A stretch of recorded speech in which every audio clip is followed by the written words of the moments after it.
Bueno, buenas tardes.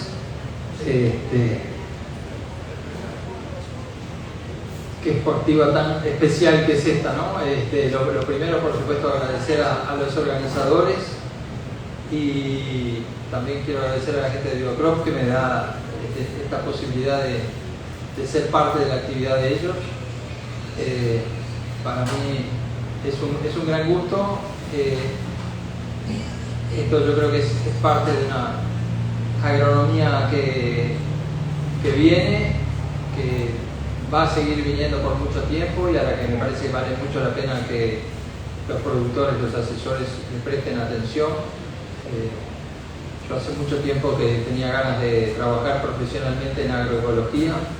Por suerte llevo ya 3 años trabajando en la materia, coordinando distintos equipos de trabajo, y me pasó que alguien importante como productor y como agrónomo, cuando estaba empezando, me preguntó si la ecología era una ciencia o era algo político. Me pareció una pregunta muy llamativa. La ecología es la ciencia que estudia el relacionamiento entre los seres vivos. Si tenemos un cultivo, cómo se relaciona ese cultivo con otros seres vivos, cómo se relaciona con insectos, cómo se relaciona con microorganismos que de repente no los vemos pero están allí y están haciendo cosas importantes. Y en ese sentido, a mí me parece que todos deberíamos prestar atención a una agronomía que tenga más ecología en su análisis, en su funcionamiento, en su toma de decisiones, porque bueno, un productor o un agrónomo en definitiva gobierna un territorio y determina relaciones entre seres vivos, y la construcción de relaciones virtuosas entre los seres vivos es fundamental. Es fundamental para lograr buenos rendimientos, es fundamental para moderar los costos. Yo tal vez que ya me siento un poco veterano, por lo menos cuando me pongo a recordar la agronomía que yo hice, que era un poco una agronomía del NPK. Había que saber cuánto nitrógeno, cuánto fósforo, cuánto potasio, y de lo que faltara había que ir agregando, pero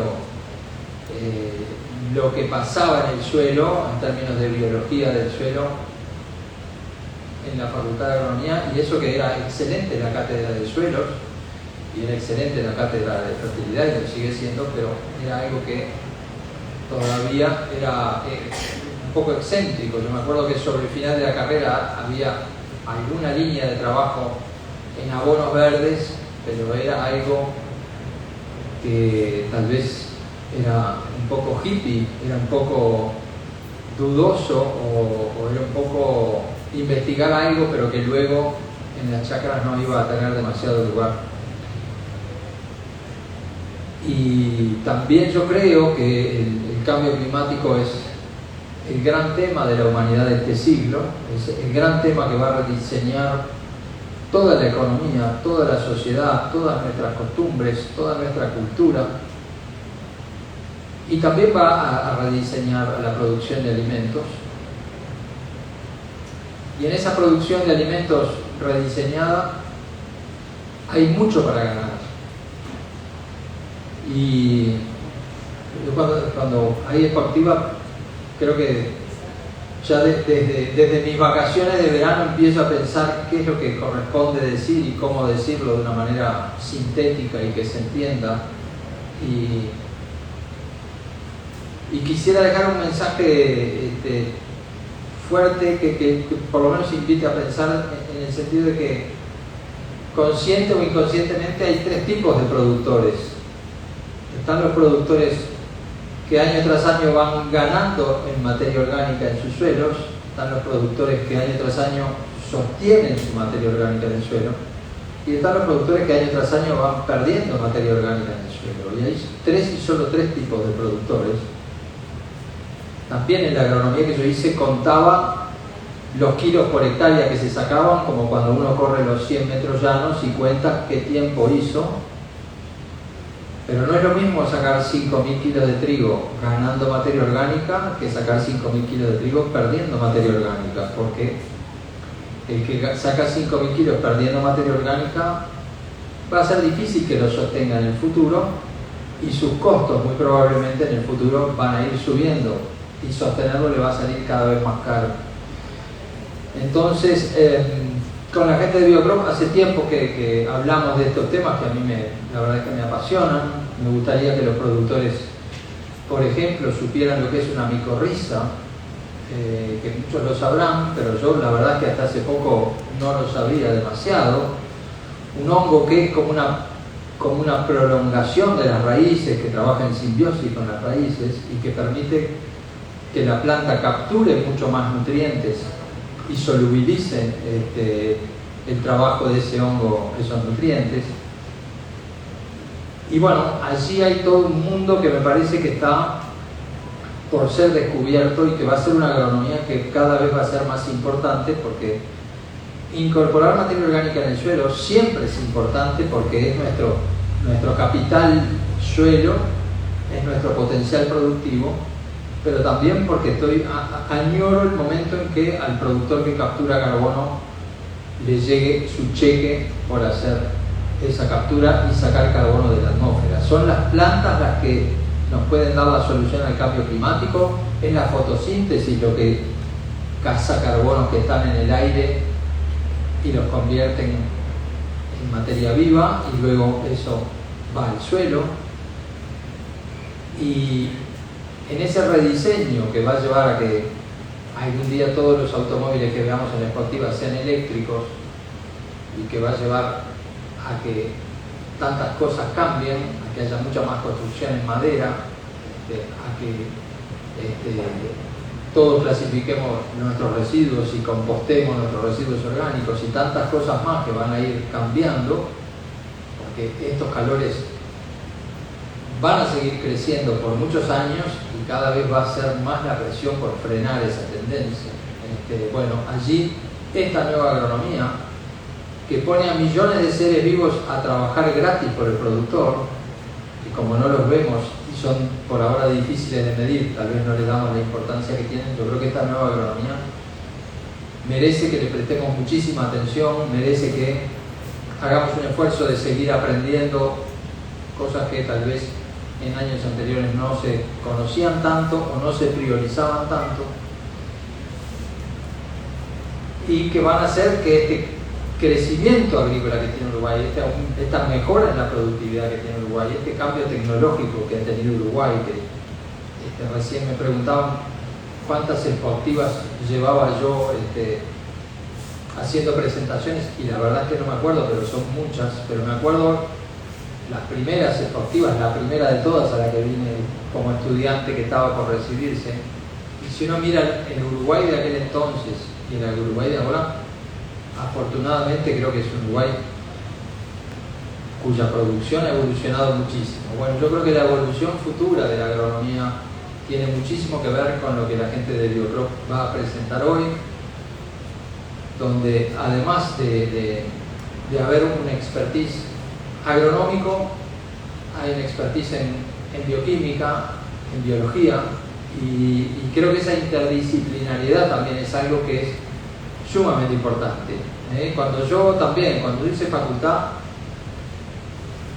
agrónomos y veterinarios parecía que eran rivales, una cosa que es completamente tonta, ¿no? Bueno, después aprendimos que agrónomos y veterinarios teníamos que hacer equipo. Bueno, y ahora tenemos que sumar a ese equipo a la biología del suelo, a la microfauna, a la mesofauna. Tenemos que generar la cultura de que cuando vemos una lombriz nos tenemos que alegrar, porque esa lombriz está trabajando para nosotros y nos está dando una pauta de que ese suelo está sano y está ganando materia orgánica. Pero así como vemos la lombriz, hay muchos otros microorganismos y muchos otros pequeños organismos que están haciendo tareas útiles y a los que vale la pena manejar con ecología, en el sentido de que cuanto más población de esos seres tengamos, mejor para todo el sistema y finalmente mejor para el bolsillo del productor. Así que quiero agradecerles a Martín Díez y a Nelson Díez que me inviten, que bueno, Nelson Díez va a estar enseguida con ustedes, y también va a estar con ustedes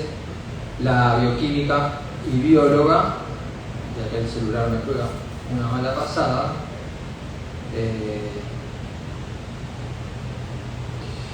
Perdón, va a estar la bioquímica y bióloga doctora Mari Lopretti, que trabaja en Uruguay, trabaja en España en estos temas, y me parece que, yo por lo menos la voy a escuchar con muchísima atención porque me parece un área donde tenemos que aprender mucho y luego traducir ese aprendizaje en decisiones prácticas que nos permitan producir más en la próxima cosecha, pero producir más en todas las cosechas sucesivas que vengan. Es una mirada, me parece a mí, mucho más de la mejora gradual y continua en el corto, en el mediano, pero también en el largo plazo, que simplemente quedarse con el dato del rendimiento de un solo año. Así que,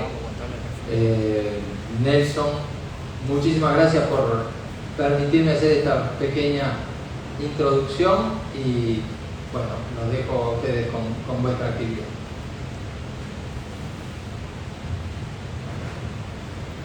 Gracias, Eduardo. Te podrías quedar un ratito más y ya agradecemos que hayas todos venido y terminaste. Ya después de esta presentación es difícil. Bueno, al grano, con el tema de este título un poquito grosero, pero bastante verdadero para nosotros. Queremos ser honestos en lo que le vamos a decir. Además de ser desarrolladores de esta tecnología, quiero decirles que somos productores. Entonces estamos de este lado del mostrador también. Vivimos día a día los costos de producción, también tenemos que tomar decisiones, nos sale el cocodrilo del bolsillo todo el tiempo. Es mucho más fácil, como decía un amigo, es mucho más fácil asesorar que producir, eso es verdad. Cuando empezás a producir te das cuenta que lo es. Y correr riesgos y tener que afrontar un cisne negro como el que estamos viviendo ahora, con este calor intenso, con esta sequía profunda. Nunca pensé ver los arroyos y ríos como el Uruguay tan bajos. Tampoco me imaginé el lago de Canelón Chico en la Ruta 5, que siempre que paso me parece un lugar hermoso para acampar y nunca lo vi sin agua, nunca. Y tengo 62, tampoco es que haya empezado a viajar a los 2 años, pero nunca vi una cosa igual. O sea que, estando de los dos lados, nosotros somos parte integrante del núcleo de producción del país y sufrimos las mismas cosas que sufren ustedes a diario. Y nosotros somos los primeros en probar la tecnología en los campos que producimos. Entonces podemos hablar de lo que sabemos de la tecnología, de lo que nos aportan personas como la doctora Lopretti, que es especialista en temas de biología y microbiología, pero además porque lo experimentamos. Un diagnóstico abreviado, miren, esto que yo quiero decirles ahora se parece a lo siguiente. Cuando uno va al médico porque le duele el estómago o cualquier otro problema que tiene y el médico le dice en 10 minutos que dura una consulta, a veces dura 7, a veces dura 15, depende si te conoce o no te conoce, y te dice, toma, te receta unas pastillas para el dolor de estómago. Ese es un diagnóstico pequeño, abreviado, que te vas con un remedio que te puede eliminar el dolor de estómago. Ese diagnóstico es tan abreviado que no llega a profundizar en cuanto a qué te causó el dolor de estómago. Entonces, resolviste el dolor, pero no atacaste el problema. Es probable que el dolor de estómago te vuelva a surgir después que pase el dolor, porque no resolviste el problema. Y en materia de suelos, en materia de agricultura, esto es lo que nosotros pensamos que es nuestro diagnóstico abreviado, por la experiencia. Y quiero ser cauto en una cosa: en todas las cosas de la vida existen productores o técnicos o cualquier persona, profesionales, no profesionales, que son la excepción a la regla. Quiero dejar claro, porque a lo mejor en la audiencia hay alguien que dice, eso yo ya lo hago. Pero la regla general para nosotros es esta.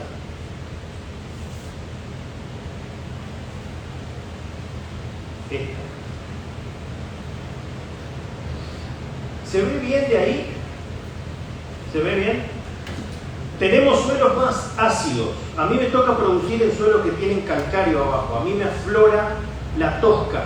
Hay canteras de tosca en el campo que yo siembro. Y el pH del suelo que yo siembro es 5.6.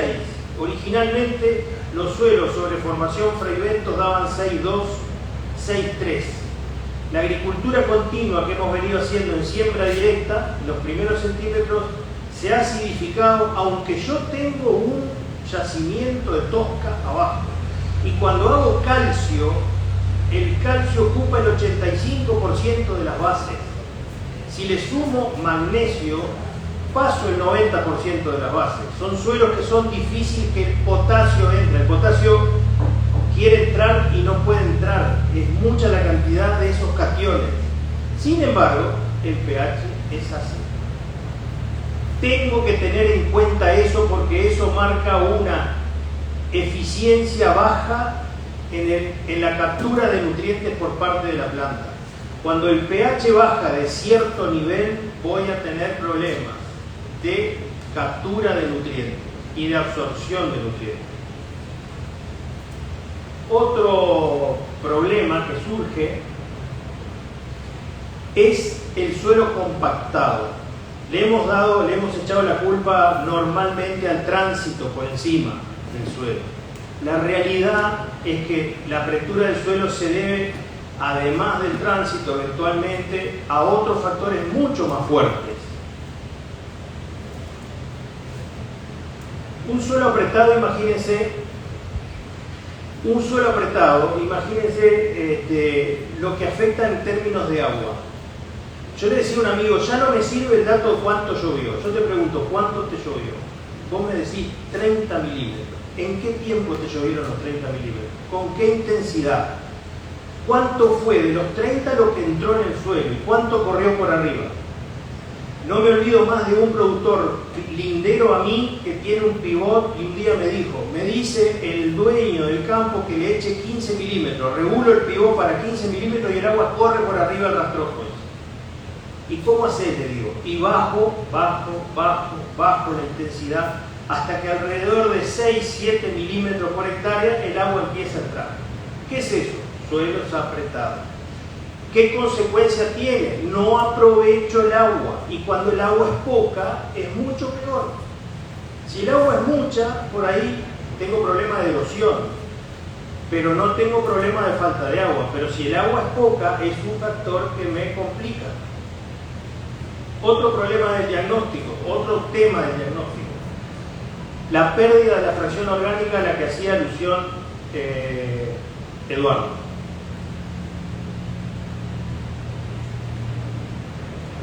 Resistencia a los agroquímicos, ya sabemos lo que es. Esto lo voy a pasar rápido porque no voy a hablar específicamente de ese tema. Presión de plagas. Vos saben que cada vez que el cultivo empieza a sufrir un estrés se hace mucho más sensible al ataque de plagas y enfermedades. Y una mayor frecuencia de episodios climáticos. Si nosotros no empezamos a pensar en los sistemas en función de esto que va a empezar a ocurrir cada vez más seguido, probablemente muchos de nosotros tengamos que salirnos del circuito de este negocio. No podamos seguir en este negocio, a menos que cambiemos ciertas cosas que en algún momento el clima nos va a sacar para afuera del negocio.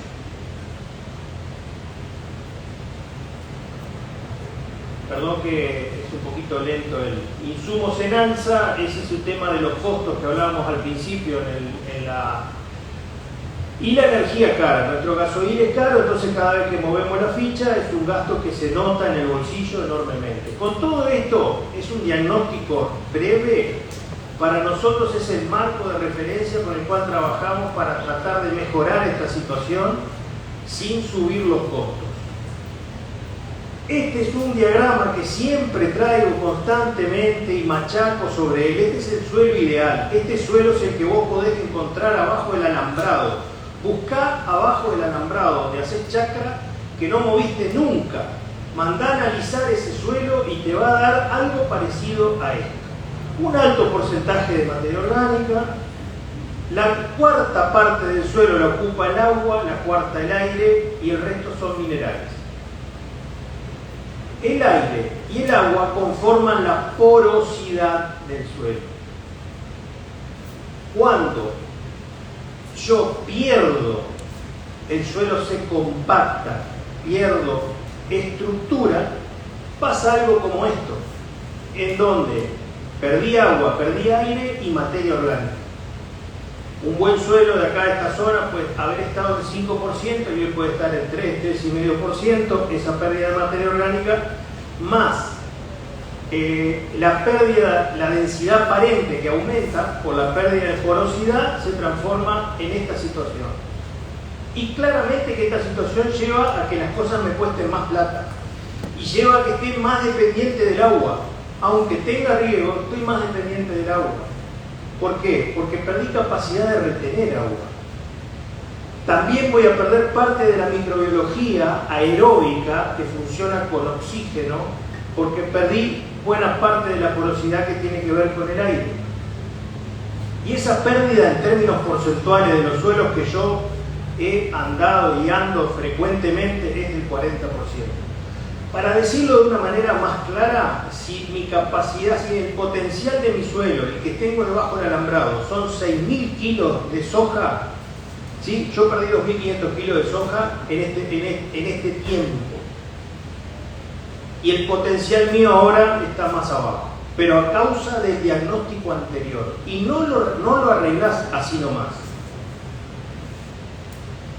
La fracción orgánica, que era uno de los diagnósticos, del diagnóstico abreviado que decíamos que perdimos, yo quise ponerle un valor. En realidad son 60.000, son 70, depende de la densidad aparente del suelo. De 0 a 20 centímetros de profundidad, una hectárea de campo tiene entre 2 millones y 2 millones y medio de kilos de suelo. Cuando vos decís 3%, estás diciendo entre 60 y 70.000 kilos de materia orgánica. Porque vieron que es despreciable esto. ¿Por qué nadie le da bolilla a esto? Por decir, bueno, pero es mucho más importante para un suelo fijarse en el 67% que en el 3%. Pero en verdad, este 3% llevado a número, puede estar entre 60 y 70.000 kilos. Quiere decir que un punto porcentual de materia orgánica puede significar entre 20 y 25.000 kilos de materia orgánica. Ahora vamos a ver todo lo que aporta la materia orgánica, pero déjenme compararlo como si fuera un almacenero con los 100 kilos de 7,40 o 18,46 que usamos por hectárea y por cultivo. 60, 70.000 kilos de algo que me aporta todos los macro y micronutrientes pueden significar más de 100 años de fertilización, más de un punto porcentual de materia orgánica, más de 100 años de fertilización. ¿Y saben qué? Es lo que todos los años nos da la materia orgánica. Lo que pasa es que nosotros los técnicos, cuando las cosas van bien, nos golpeamos el pecho y decimos, mirá qué linda la soja que logré. Está bien, tuviste importante que ver en que la soja esté bien, la cuidaste, le echaste fertilizante, pero créanme, con NPK, como decía Eduardo, y el resto, ¿quién lo pone? ¿Quién pone el calcio? ¿Quién pone el magnesio? El manganeso, el cobre, el molibdeno, el zinc, el azufre. ¿Quién lo pone? El suelo. Si yo escatimé recursos porque no tenía bolsillo en ese año y pongo apenas una dosis de 60 kilos de fertilizante y la soja me da 4.500 kilos porque llovió bárbaro, llovió muy bien ese año, todo vino bárbaro. ¿Quién puso la diferencia de fósforo? Yo no puse fósforo para que me diera 4.500 y me dio 4.500. ¿Quién lo puso? El suelo. ¿Y saben qué? Miramos para otro lado y decimos, no, esta vez yo hice las cosas bien. Yo fui prolijo, la cuidé, bien, vale. Yo decía eso, después no, digamos, no, hay alguien que me está ayudando de abajo. La mala noticia es que si no soy consciente de eso y pierdo cada 1% que pierdo un montón de probabilidades de que me vaya bien, y una vez que la perdí, no es que todo esté muerto o no funcione más. ¿Qué va a pasar? Llega un punto en esta materia orgánica, déjenme pasar rápido los beneficios que no importa ahora, pero son muchos: agregados, porosidad, retención de agua, disminuye el riesgo de erosión. La materia orgánica es como una red en un circo, ¿viste? Y nosotros somos los trapecistas. Si nos caemos, la red nos contiene, pero si no tengo red, me deshago. Otros más: amortigua la acidez, protege los micronutrientes, es fuente de nutrición permanente. Y para fabricarla hacen falta rastrojos de diferentes cultivos, una buena relación carbono-nitrógeno. Yo acá puse entre paréntesis hambre de nitrógeno para acordarme que solo el rastrojo de paja, de trigo, cebada es carbonudo, dijera Piñeiro, es carbonudo, pero no es nitrogenudo. Hay que meterle nitrógeno para que entre los dos la relación me permita degradarlo. Si no, bárbaro, yo camino por arriba y digo, qué lindo rastrojo que tengo. Al año que viene, vuelvo al año y sigo viendo ese del año pasado más el de este año. Entonces digo, qué bueno, cada vez es mayor el rastrojo, entonces estoy bien protegido. Pero, gente, no se degradó, nadie lo comió, significa que el suelo no está activo, biológicamente no está activo.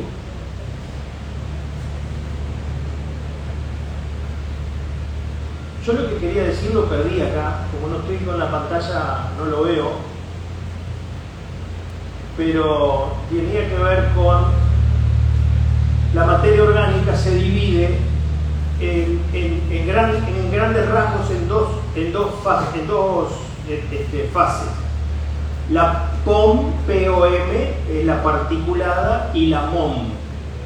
La fracción MOM, M-O-M, está asociada o ligada a los minerales del suelo. Y la POM, la particulada, es la que puedo comer, la que puedo utilizar. Entonces, quería decirles esto: el 3% este no va a estar ahí toda la vida. ¿Y en cuánto puede bajar? Va a bajar hasta lo que se llama materia orgánica recalcitrante, que es la MOM. Esa materia orgánica no está disponible para ninguno de nosotros, ni lo va a estar. Es la que asegura que el suelo siga siendo suelo. Entonces, aquí puede, dependiendo del lugar, puede ser 1.5, 1.6. Hasta ahí puedo bajar. Y quiero dejarles el mensaje que si no hacen algo para reconstruir poco a poco lo que se va perdiendo, va a llegar un momento que no lo van a tener más. Y ahí, ¿qué va a pasar? Van a depender exclusivamente de los fertilizantes. Y aunque ninguno de los que estemos acá seamos especialistas en el tema, si uno recorre España, Francia, Estados Unidos, va a haber zonas en donde la fertilización llega a niveles de 700 u 800 kilos por hectárea de todos los nutrientes mezclados, N, P, K, S y todos los micros. Esos valores, si yo lo traigo hoy al Uruguay, yo me salgo del negocio, no lo puedo pagar. No lo puedo pagar. Estamos hablando de 600, 700 u 800 dólares por hectárea de fertilizante. No lo puedo pagar. Pero es lo que va a pasar una vez que agotes toda la reserva del suelo, es lo que vas a tener que poner. Por favor, déjenme pasar rápido esto. El último punto para fabricar materia orgánica, y por eso nosotros estamos acá y por eso creemos que Biocrop tiene para aportarles soluciones a estos temas, es que la tecnología prebiótica permite alimentar la vida del suelo y con eso, más rastrojos y cultivos de cobertura, podemos fabricar carbono orgánico, que es una buena parte de la materia orgánica. No volveremos a tener la joya de la corona, pero podemos ir recuperando parte de lo que perdemos.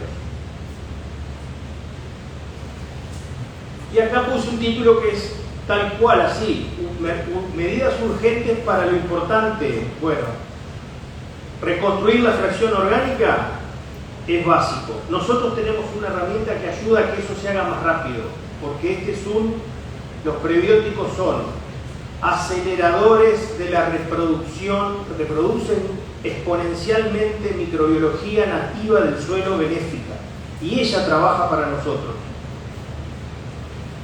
Otra medida que nosotros creemos que algunos de ustedes ya sé que lo hacen, yo lo hago, es aumentar la diversidad de cultivos. Este año en particular, lamentablemente la seca nos llevó puesto todos los maíces, pero cuanto más diverso sea mi rotación, más agrego al sistema. Y cuanto más monocultivo sea, peor. El otro tema es, el otro aporte es cultivos de cobertura, que creo que eso vino para quedarse. Ustedes han escuchado muchas charlas seguramente de esto. Están las avenas, están los centenos, están leguminosas, la mezcla de ambas, eso es muy importante. ¿Y quieren que les diga algo? La avena blanca, la sativa, la avena 1095, la que todos conocemos, o cualquiera de las variedades que ustedes conozcan, es excelente como cultivo de cobertura para subir la acidez del suelo, sube el pH. Si vos dejas de hacer trigo cebada un año, vos incorporás en tu rotación un cultivo de cobertura y vas a soja de primera, no la enfardes, porque si no todo el laburo se pierde. El cultivo tiene que alimentar el suelo. Dejá que la avena alimente el suelo. Ese año no usás cultivos de invierno, bajás la dosis, ese año no usás dosis de nitrógeno, porque estás haciendo un cultivo de cobertura, lo sumo usás lo mínimo indispensable de nitrógeno, y en la rotación, entrando un 25% de esto por año, o sea, 1 de cada 4 años un cultivo de cobertura en lugar de un cultivo de invierno, el pH te empieza a subir, solo, sin haber hecho otra cosa. No es que pases de 5.5 a 6, tampoco, pero te ayuda a subir el pH. Entre otras cosas porque dejas de usar fertilización soluble, como el nitrógeno. Entonces cuando ahora hablamos de fertilidad, tenemos que incorporar un nuevo jugador al partido. Antes solamente nos ocupábamos de lo químico, y cuando nos ocupamos nos falta un montón todavía. Como dije, somos NPK y a veces NPKS, pero y bueno, y algunos años le metemos micronutrientes, foliares. Pero además de lo químico, tenemos que empezar a pensar en lo biológico.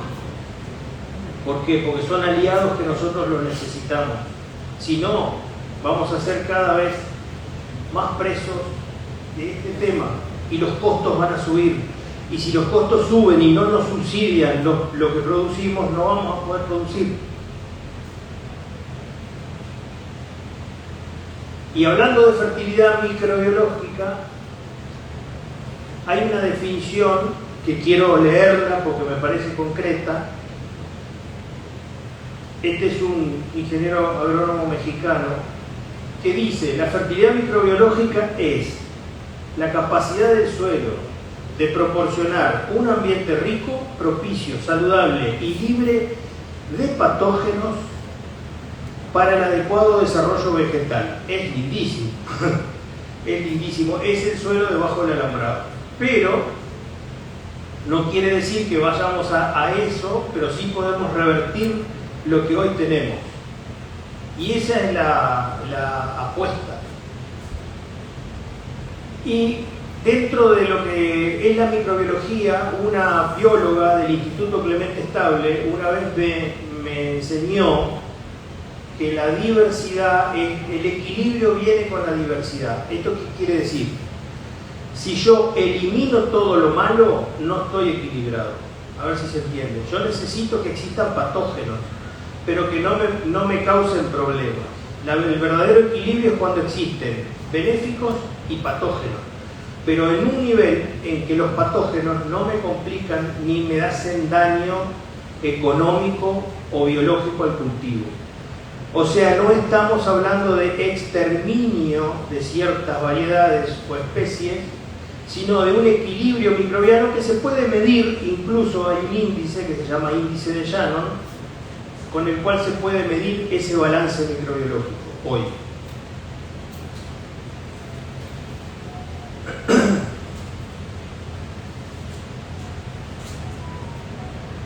Bien, pero necesito la cantidad adecuada de microorganismos. ¿Y qué pasa? Que mi sistema es puramente químico, es de fertilización química continua y soluble. Eso va en contra de muchas de las especies microbianas benéficas. Si el pH del suelo baja a 5.5, hay especies de microorganismos benéficos que desaparecen, o mejor dicho, no desaparecen, esporulan y quedan quietas sin trabajar, porque no tienen el ambiente. Entonces necesito una variedad de microorganismos adecuada para cumplir absorciones y aporte de nutrientes básico para la planta. Entonces, ¿cómo hago? Bueno, la propuesta es incorporar la prebiótica en el sistema, bajando poco a poco algunos usos, haciendo más eficiente el uso de ciertos fertilizantes. Incluso la propuesta es cambiar fuentes de fertilización. Hay una lista, uno puede ver cuáles son los más dañinos en términos salinos, los que tengan menos índice salino, y poder elegir de la paleta de posibilidades aquellos que menos dañan el sistema.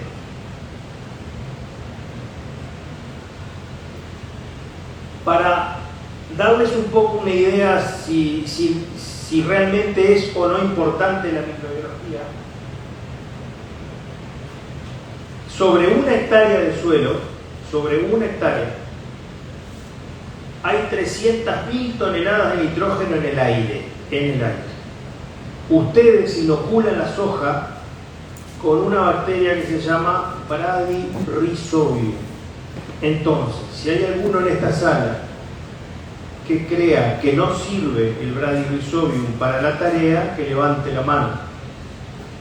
Esto es un claro ejemplo de un aporte de una bacteria, solo que esa bacteria tiene una característica, que hace una asociación privada con la planta, firma un contrato, arma los nódulos y no tiene competencia, está ella sola haciendo esa tarea. Es tan específica y es tan efectiva en lo que hace que puede capturar un equivalente de casi 500 kilos de urea por hectárea. Digo puede hacerlo porque no en todas las condiciones lo hace, necesita temperatura, humedad, a veces no se da, pero hasta 500 kilos de urea por hectárea te puede incorporar al suelo. ¿De dónde? Del aire. Es este nitrógeno que está acá, en el aire, y lo incorpora al suelo. El 98% del nitrógeno del suelo está en forma orgánica, y hay dos especies de bacterias, Nitrobacter y Nitrosomonas, que son especialistas en traducir ese nitrógeno a formas que la planta lo puede tomar. El problema es que si el pH baja de 5.5, estas dos no van a poder estar. Y al no estar, no me entregan ese nitrógeno. Y cuando no me lo entregan, dependo casi todo exclusivamente del nitrógeno que pueda ponerle yo de afuera. ¿Sí? Es clave entender eso. Así que todo lo que hagamos para que el sistema mejore y tenga un pH por lo menos de 5.8 para arriba, va a hacer que estas bacterias empiecen a funcionar. Y ahí el hambre de nitrógeno no se va a notar tanto y voy a tener ese aporte.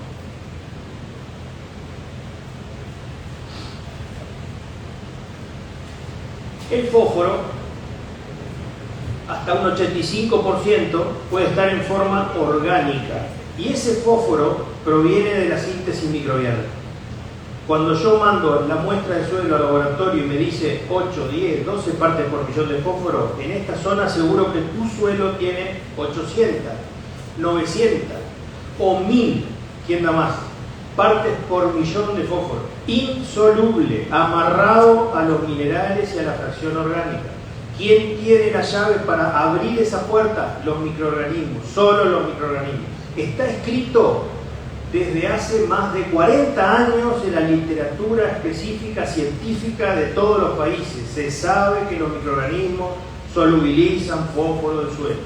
También se sabe que hay una gran cantidad de fósforo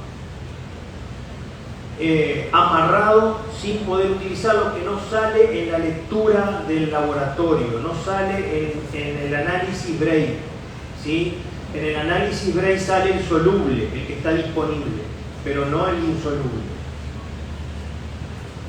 Hay dos formas que este fósforo pueda ser sacado del suelo por los microorganismos. Una es a través de enzimas y otra es a través de producción de ácidos orgánicos. Las dos cosas las hacen los microorganismos. Producen enzimas y por otro lado liberan ácidos orgánicos al suelo y esos ácidos orgánicos son los que capturan el fósforo. Potasio y azufre no voy a ahondar ahora. Entonces, volvamos al tema. ¿Cuál es la propuesta? Microorganismos benéficos alimentados con prebióticos. ¿Por qué? Porque acelero el trabajo, acelero la velocidad con que se reproduce. Tengo más cantidad de lo bueno en menos tiempo. ¿Y cómo me aseguro que sean buenos y no malos lo que estoy acelerando? Porque la forma en que está hecha este producto en Estados Unidos es la preselección de 32 géneros de microorganismos, entre que están bacterias, actinomicetes y hongos, preseleccionados, que producen metabolitos primarios y secundarios.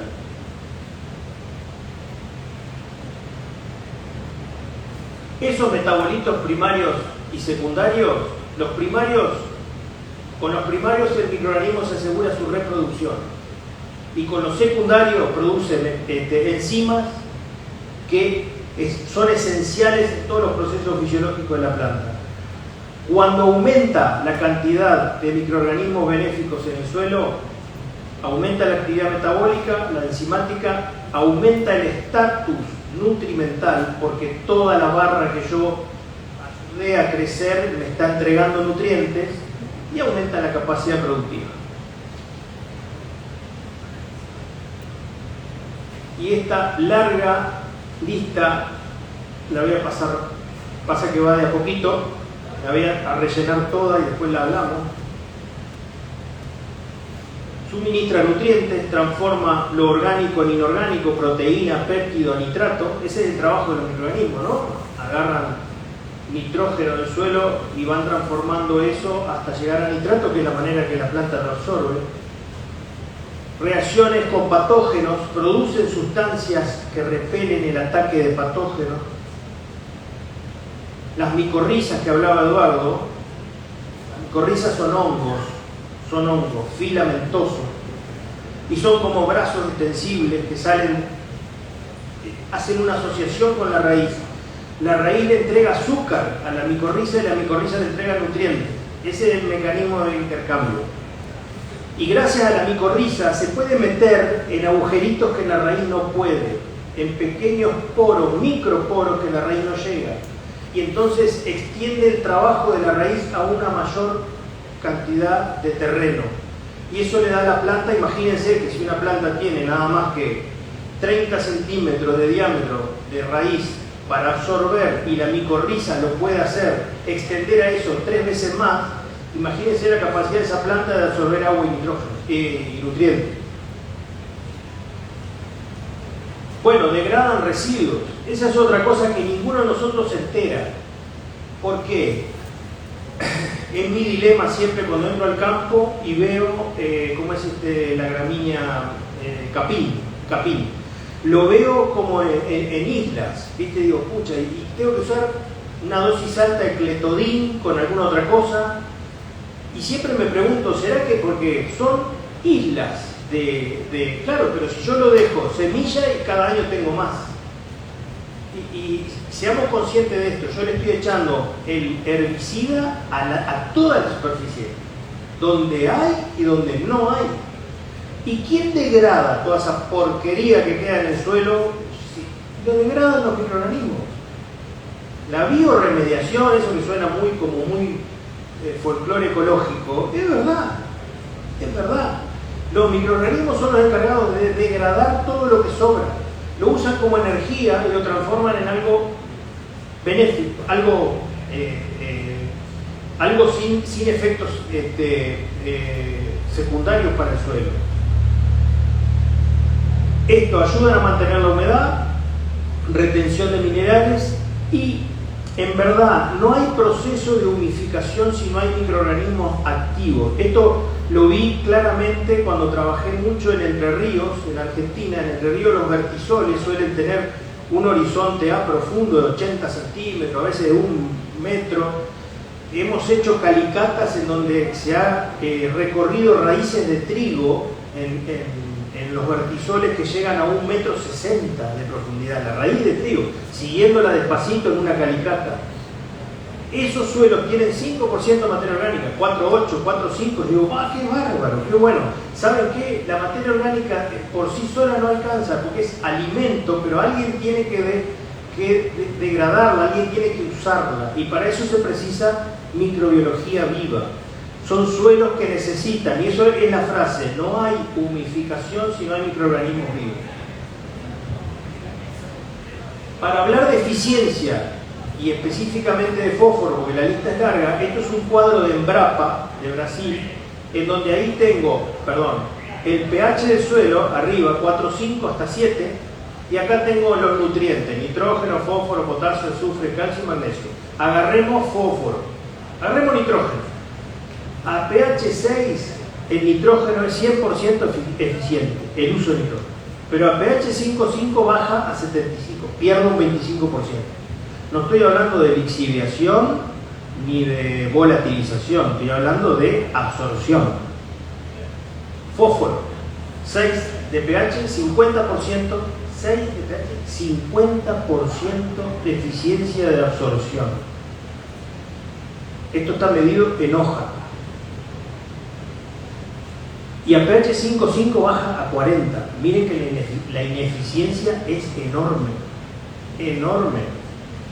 Con esta ineficiencia yo me pregunto entonces si no será ya pasar a la acción de pensar en fuentes de fertilización, pensar en esto que les dije, si yo alimento la microbiología, lo primero que me van a hacer, porque ya nos pasó en todos los ensayos, en todos los casos donde hemos medido y usado el prebiótico, siempre hay solubilización de fósforo. Cultivo post-mortem, una vez levantado el cultivo, donde había prebiótico y donde no había prebiótico, siempre hay más ppm de fósforo donde había prebiótico. En todos los casos.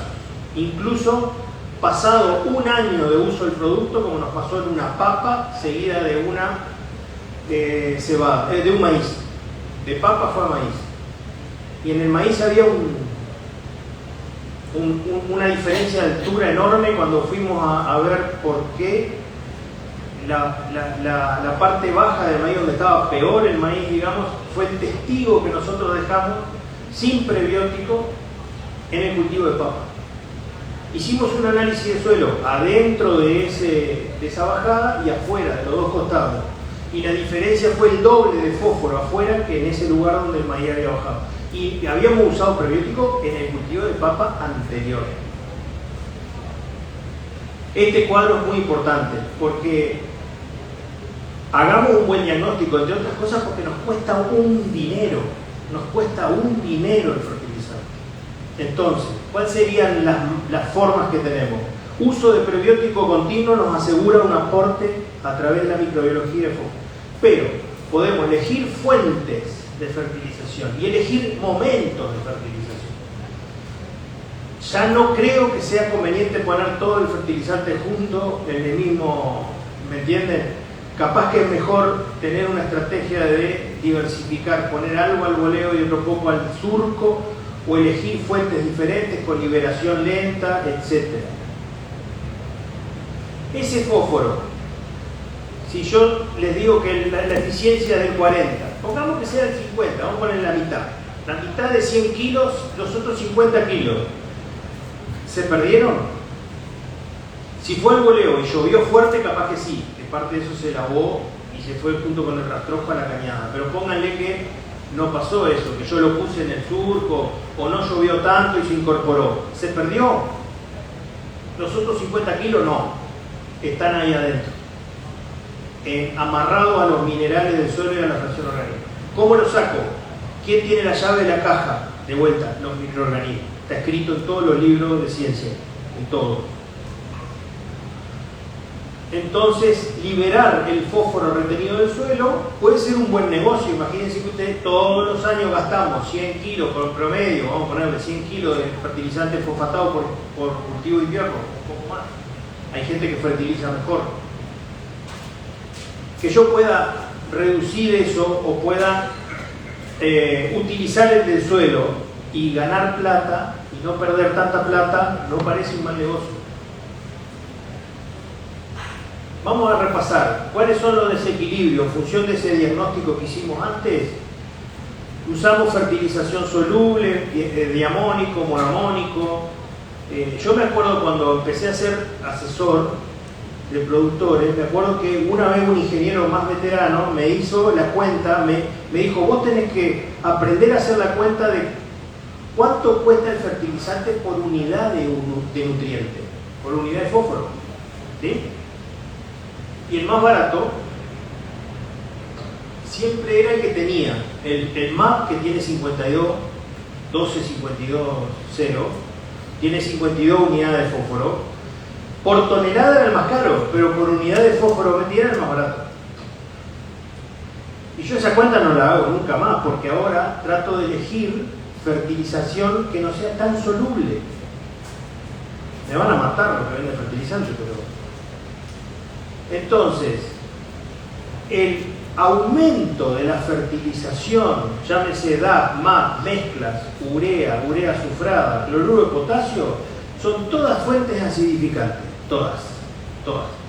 Más uso, más se lava el calcio en la solución del suelo. ¿Cuál es la solución del suelo? Que es una cosa muy etérea. La solución del suelo es donde se produce todo es el microcentro financiero de las plantas, que es la raíz y es la micorriza, y es donde está todo el juego de los microorganismos y la planta. En ese ambiente sube la fertilización soluble y ¿qué hace? Baja el pH.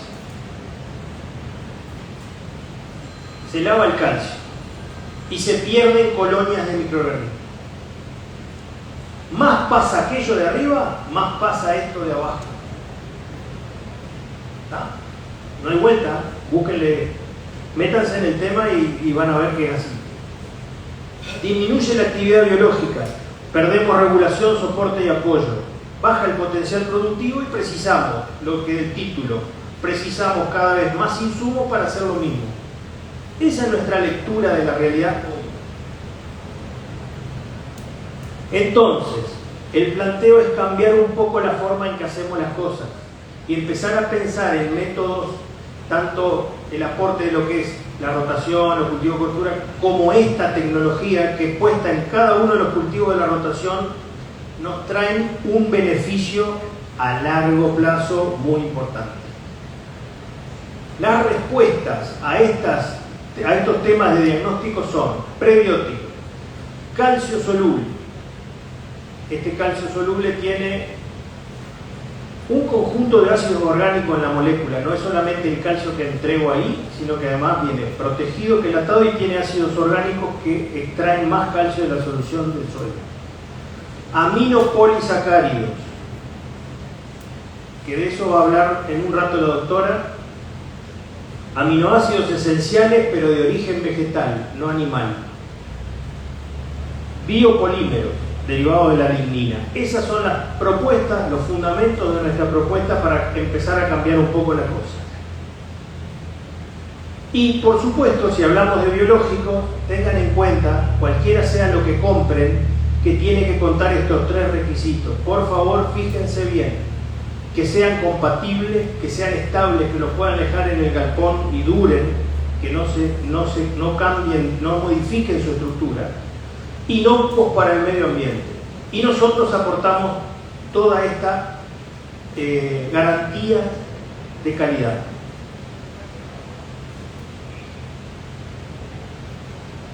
Bueno, lo mismo que dije. La diferencia es que ahora, gracias a la asociación que tenemos con Bionatura, que es una empresa que ahora la vamos a presentar, agregamos biocorrectores a nuestra paleta de productos.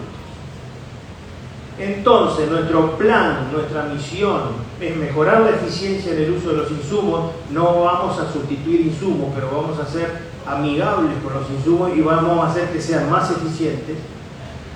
Vamos a liberar nutrientes amarrados.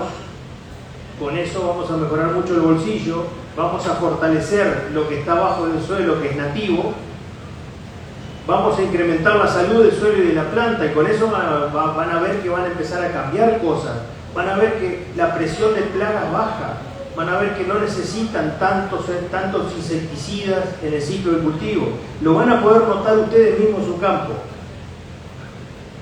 Vamos a tener un mayor control de patógenos, pero no en base a productos químicos, sino en base a los productos nuestros que tienen una bioseguridad diferente a lo que es químico.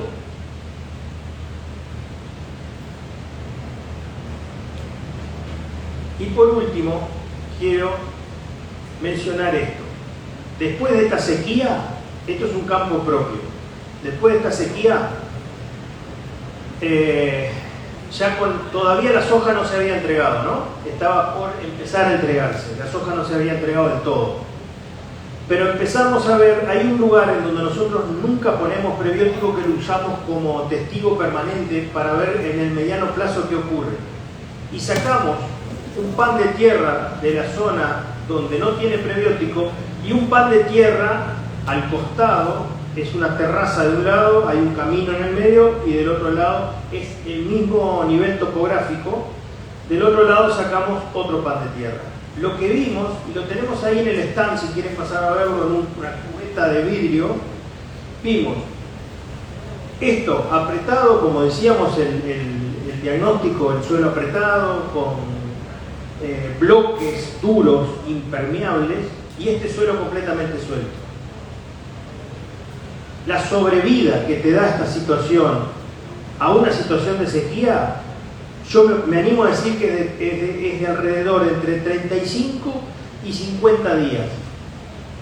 Una se va a entregar y la otra va a tener 50 días de pelea. Si no llueve más, como decía un amigo, cuando tu problema es el agua, la solución es el agua. Eso está claro. Pero la posibilidad de tener una estructura mejor te da sobrevida al cultivo y te da la capacidad de que las raíces exploren donde no pueden. Si entra el agua acá, va a transcurrir por entre los bloques de tierra y se va a escurrir. Y acá la va a absorber toda la masa radicular que pudo desarrollarse por esa mejor estructura.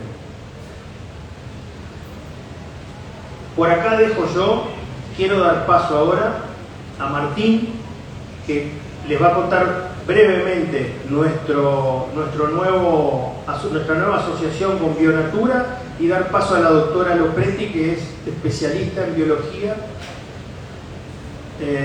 a que les dé, y en biorefinería. Ok, dice que no queda más de 10 minutos, así que la presento a la doctora, que va a hablar de los productos de Bionatura.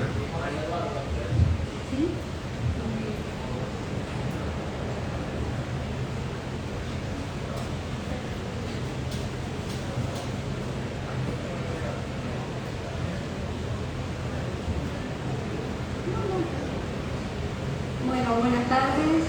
Quiero agradecer a Nelson y Martín Díez la invitación, no solamente a participar de esta actividad, sino a participar de una unión que esperemos que en el futuro sea muy beneficiosa para nosotros y para todos los usuarios de esta nueva filosofía o paradigma de uso de la riqueza que es el suelo. Específicamente, nosotros veníamos recorriendo caminos paralelos, ¿verdad? Y nos dimos cuenta que teníamos la misma filosofía. ¿Cuál era la misma filosofía? La filosofía de estudiar estos tópicos muy específicamente y ver cómo se puede estar trabajando en el concepto de la bioremediación, que quiere decir volver al estado natural. Ese volver al estado natural puede ser hecho por distintas vías, por incorporación, aumentación, ¿verdad? Por ejemplo, de microorganismos del suelo, de nutrientes del suelo, que es lo que normalmente se ha tendido a trabajar durante estos años. Y la otra es la bioestimulación del suelo, para que naturalmente tanto, ¿verdad?, la microflora, mesoflora y los vegetales en general puedan hacer un desarrollo propio, ¿verdad?, y eficiente. Nosotros trabajamos en todo lo que es estructura del suelo, absorción de nutrientes, solubilización de esos nutrientes, que muchas veces se agregan y quedan, ¿verdad?, retenidos muchas veces por una deficiencia en la forma de suministro o por alguna condición físico-química del ambiente, como un cambio de pH, por ejemplo. Entonces hay que trabajar sobre esa, ¿verdad?, mayor solubilización de ese nutriente. Resistencia al estrés, que las plantas, ¿verdad?, en su generalidad se puedan defender solas, para lo cual las tenemos que nutrir y las tenemos que ayudar muchas veces con algunos cofactores que son fundamentales para esa defensa o reparación. Salud del suelo y de la planta, control de patógenos, uso eficiente de agroquímicos y protección de productos post cosecha. Esta filosofía de cómo tratar cada uno de estos aspectos, que todos, ¿verdad?, los tienen que considerar en su día a día, es que Bionatura y Biocrop han desarrollado, han traído de Estados Unidos y se están desarrollando otros productos y nosotros venimos desarrollando para trabajar, ¿verdad?, de esta forma. La siguiente. Entonces, tenemos que ver qué tipo de productos nosotros podemos estar suministrando. Pero primero de eso, ¿quiénes somos? ¿Quiénes somos? ¿Cómo lo hacemos? ¿Y qué podemos estar aportando? Bionatura es una de las líneas, la línea agronómica de la empresa Biofeedback, que tiene 10 años en el país y que se dedica a la parte de insumos, tanto de medio ambiente como de el agro. En estos 10 años hemos desarrollado una serie de productos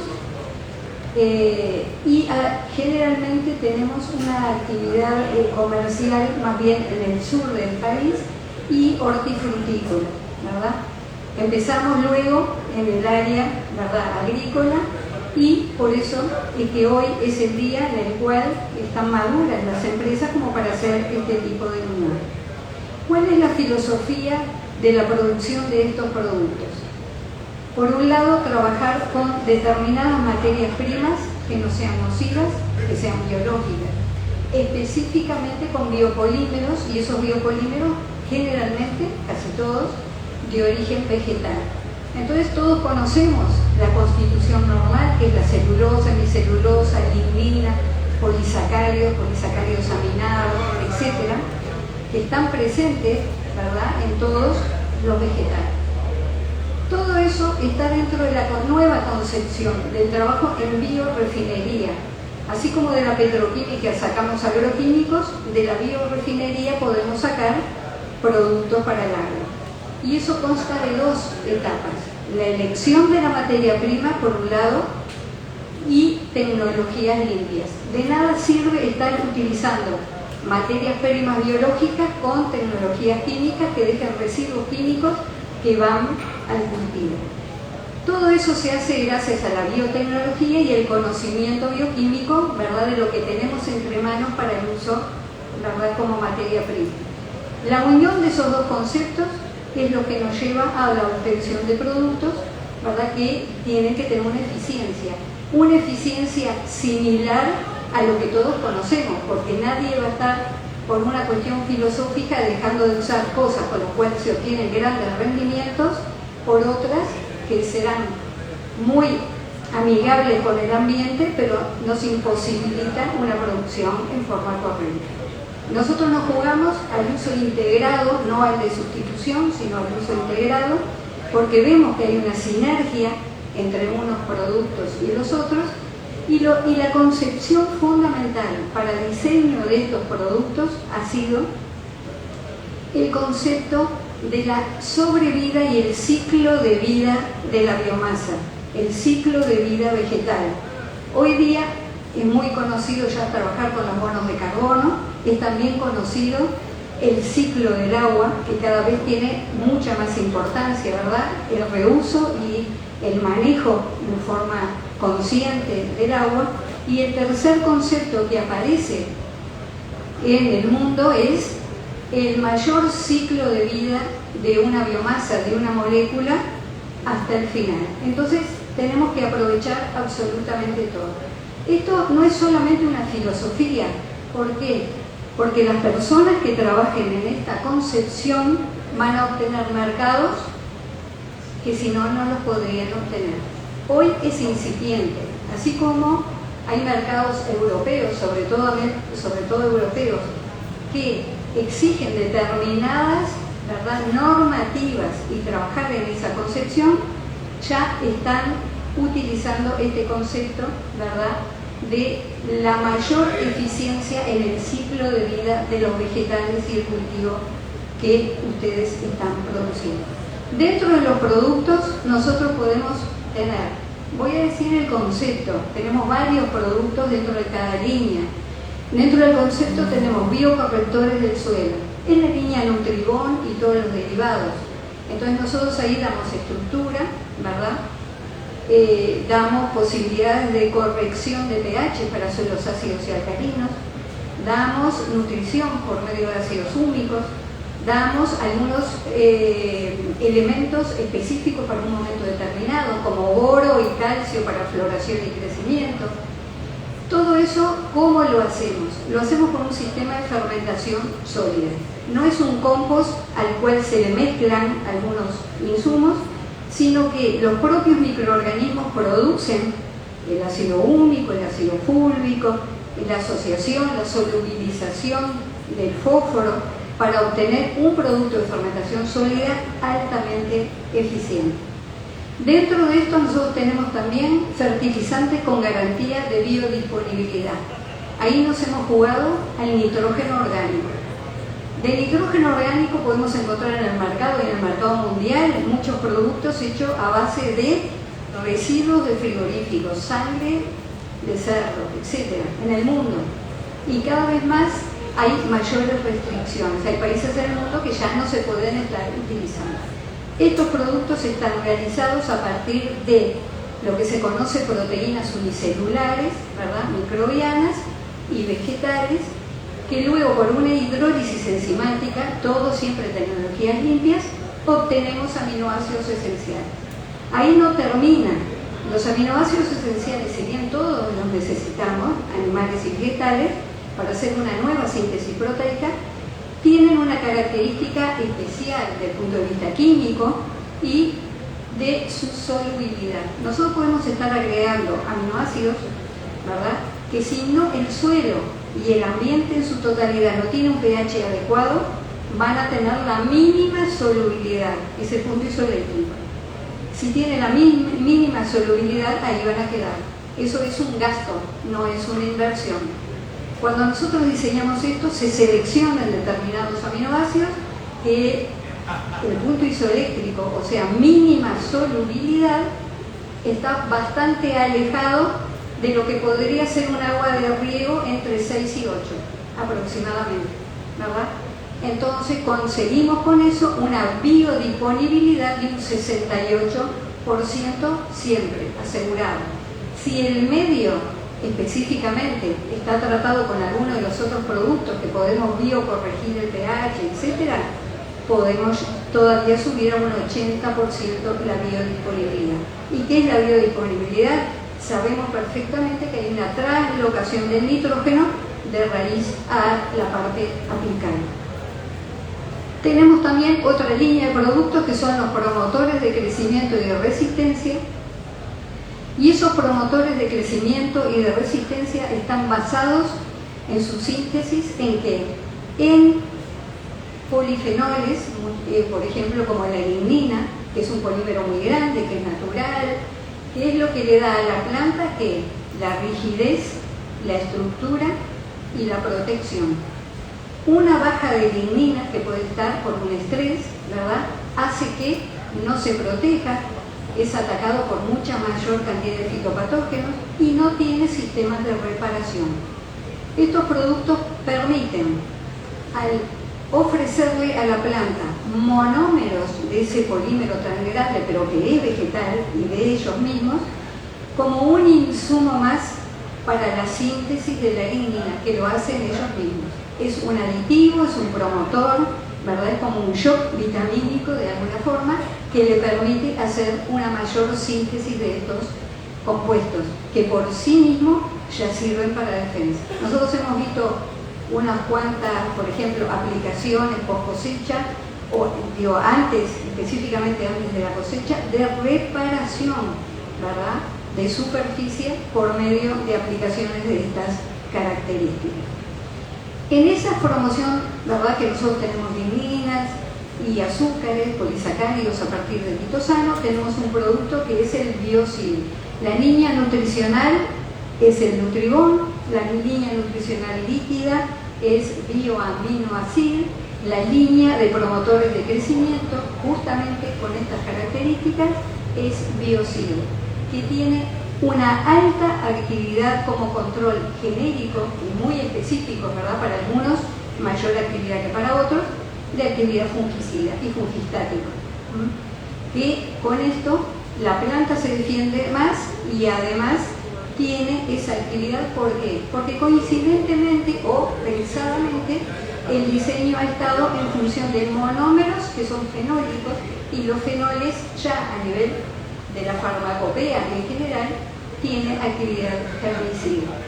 Es con estas características que el producto Biocid para nosotros sería nuestro producto estrella, ¿verdad? Porque realmente es biológico y tiene una alta eficiencia. Otros de los productos de resistencia y de actividad específica es una actividad nematicida. Todos sabemos que en lo que es la agricultura biológica, en general no es algo que mata, ¿verdad? Sino que generalmente es un metabolismo distinto, y en este producto actúa como prebiótico, dándole una molécula a un grupo de microorganismos del suelo que son quitinolíticos, ¿verdad? Que son los que normalmente degradan la quitina, que ¿dónde están? En los insectos, en los huevos, en las larvas. Y al aumentar la concentración de ese tipo de microorganismos, son ellos mismos, estos microorganismos del suelo, que degradan la posibilidad de aparición de nematodes. Entonces, es una vía, ¿verdad?, muy efectiva y que se ha trabajado mucho, y muchos están usando, por ejemplo, el invernadero como sustituto a algo que se usaba antes, que luego se prohibió, que era el bromuro de metil, por ejemplo. Tenemos actividades fungicidas también asociadas muy específicas, entonces según el momento, ¿verdad?, puede ser en agudo o puede ser preventivo, podemos atacar, ¿verdad?, un cultivo específico, un cultivo determinado, con una patología determinada, ¿verdad? Entonces ahí las dosis son estudiadas y aplicadas en agudo. Y una actividad bactericida que generalmente se obtiene con productos biológicos del tipo de azúcares aminados, que al nosotros trabajar con polímeros podemos obtener fracciones más grandes, más pequeñas, diferentes pesos moleculares, que le confieren actitudes especiales. Si yo digo voy a usar un quitosano técnico de un peso molecular muy grande, es una molécula grande, no va a tener actividad bactericida. Si yo eso lo llevo a un peso molecular pequeño, adquiere ese tipo de actividad. ¿Por qué? Porque la mayoría de las veces nosotros podemos estar bajando el tamaño de forma tal que lo hacemos sistémico, con una eficiencia, ¿verdad?, muy interesante. Acá tenemos entonces los productos que son la línea del Nutribón, del Biocid, del Bioaminoacid, del Bioroot, que es el último, el del nematicida. Y tenemos algunas otros, dentro de esa línea hay varios agregados. Tenemos el Biocobre, por ejemplo, que es a partir también del quitosano con la misma acción, pero además que tiene cobre, que actúa, ustedes van a ver que generalmente en los frascos van a encontrar una concentración pequeña, y ahí generalmente uno dice, ay, pero qué poca cantidad de cobre. Justamente lo que nosotros pretendemos es bajar totalmente ese tipo de elementos y que haya una sinergia para obtener el mismo efecto. Acá tenemos todos los productos, ¿verdad?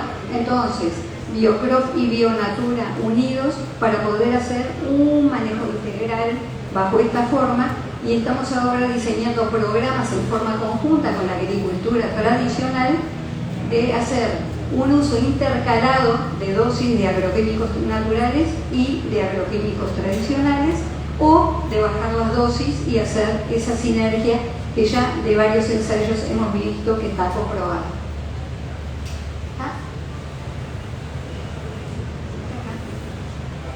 Muchas gracias.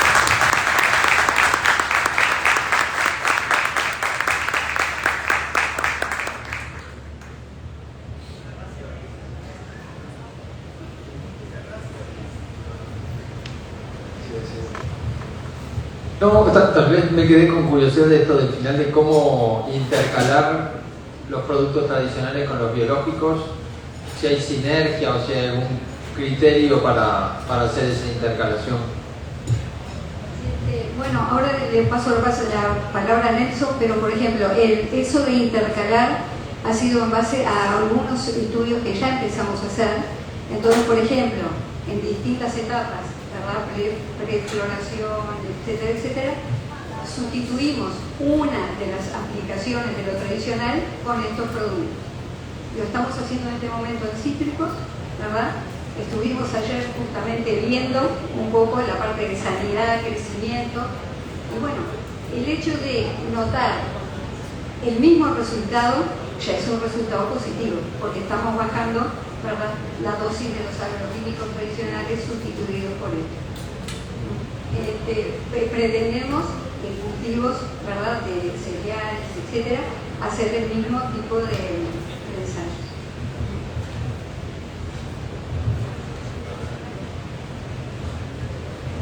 Bueno, de parte de la Asociación Rural de Soriano agradecemos traer la última tecnología o actualizarnos en tecnología de lo que era parte de productos biodegradables y estimulantes. Así que bueno, muchísimas gracias y bueno, y hasta la próxima con más noticias de la experiencia en Uruguay. Muy bien.